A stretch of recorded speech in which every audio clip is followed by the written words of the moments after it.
Modi's cool move. Why the new AC temperature guideline is smarter, greener opinion. The government of India could soon regulate the temperature of your air conditioners. Sounds weird, right? But it's happening, and the major air conditioner manufacturers are complying. In an attempt to control electricity consumption, the government is planning to standardize air conditioner temperatures. Power Minister Manohar Lal Khattar recently said in a press conference, the temperature should be between 20 to 28 for all ACs.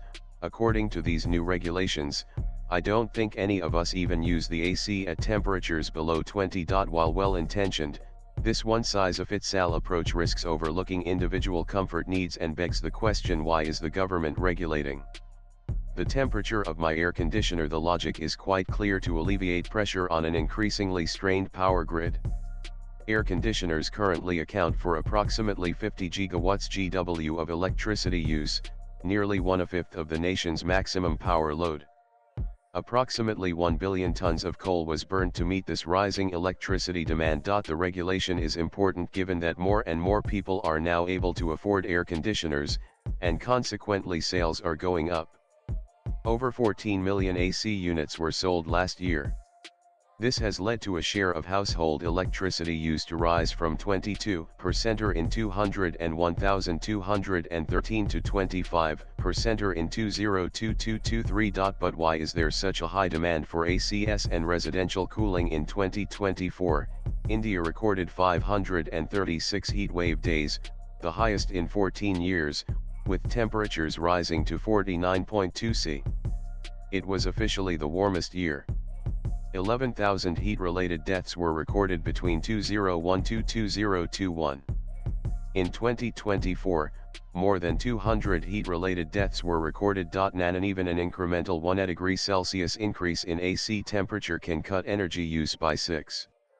Projections suggest that tighter energy regulations for ACs could save up to 60 GW of peak demand by 2035, potentially avoiding the need to spend 7.5 trillion, approximately 88 billion, on building new power plants and grid systems. Apart from the economic savings for the government and climate protection, one of the more underappreciated aspects of the temperature guideline is the positive impact it can have on personal health. Low indoor temperatures below 20 C could potentially cause temperature shocks. It can lead to fatigue, increased stress on internal organs, and even respiratory issues. A moderate setting around 22 C to 24 C helps the body transition more smoothly between indoor and outdoor conditions, reducing health risks. Setting air conditioners at 22 C also has specific benefits for vulnerable groups such as the elderly, children, or those with existing respiratory conditions. Lower temperatures can also flare up cold-induced ailments such as asthma, joint pain, or sinus irritation. Additionally, sleep quality tends to improve when indoor temperatures aren't set too low. And globally, countries are taking similar steps as what India has proposed. Often these are stricter. India's 2028 C range is more flexible than the range of most countries. And under Modi's leadership, there has been a strong commitment to transitioning towards a sustainable and green energy future. A pivotal moment was at the 26th Colombian Pesos Summit in Glasgow, where Modi announced India's ambitious Panchamrid plan, committing the nation to achieving net zero by 2070.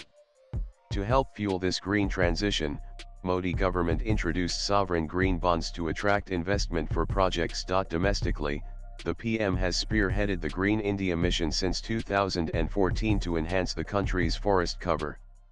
This has led to a consistent increase in forest cover to 25.17%. In urban areas, focus has been on sustainability and waste management.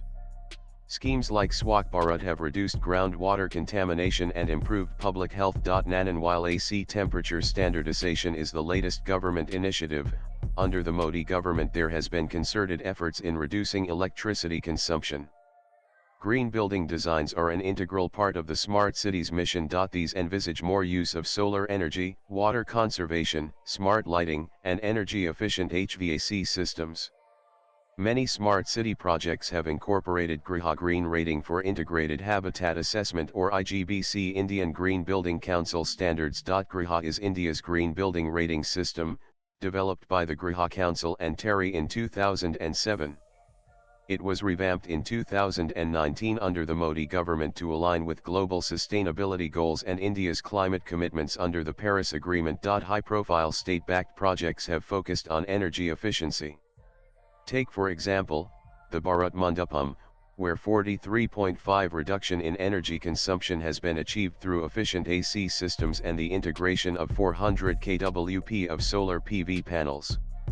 Similarly, at the new Parliament building, energy-efficient lighting has helped save over 50 power. New sustainable building codes such as the Energy Conservation and Sustainable Building Code for commercial buildings and Eco-Niwasamhita for residential buildings have also been deployed by the Modi government, which aim to reduce electricity consumption by 18%. Modi also spearheaded programs like Ujjwala, which distributed over 36.87 crore LED bulbs, resulting in estimated energy savings of 48.41 billion kilowatt-hour and avoiding a peak demand of 9,789 MW.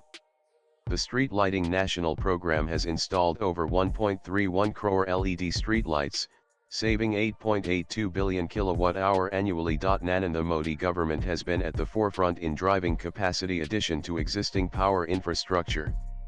Per capita electricity consumption in India has increased to 1,395 kilowatt-hour in 200 and 2,324, marking a substantial 45.8% increase from 957 kilowatt-hour in 200 and 1,314.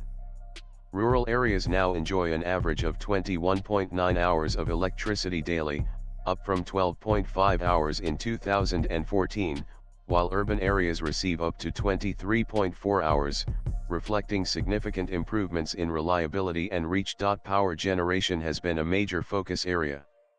India's total installed power generation capacity has surged by an impressive 83.8% since March 2014. India successfully met an all-time maximum power demand of 250 GW during FY 200 and 2425, with energy shortages reducing to a mere 0.1% from 4.2% in FY 200 and 1314. The contribution from green energy sources is also rising. Since April 2014, 129 GW of renewable energy capacity has been added, including a substantial 91 GW of solar power. However, there are challenges ahead. In the next 2 decades, India faces an estimated investment gap of $1 to 2 trillion in energy infrastructure to achieve its target of 500 GW of clean power by 2030 and net zero emissions by 2070. Swipe left for next video. The core challenge is to balance escalating energy demands and rising aspirations with climate change considerations. While standardization of AC temperatures, from the outside, seems like an unnecessary and intrusive move, it does play a part in reducing energy consumption in the longer term. Views expressed in the above piece are personal and solely those of the author. They do not necessarily reflect News 18's views. Latest blogs.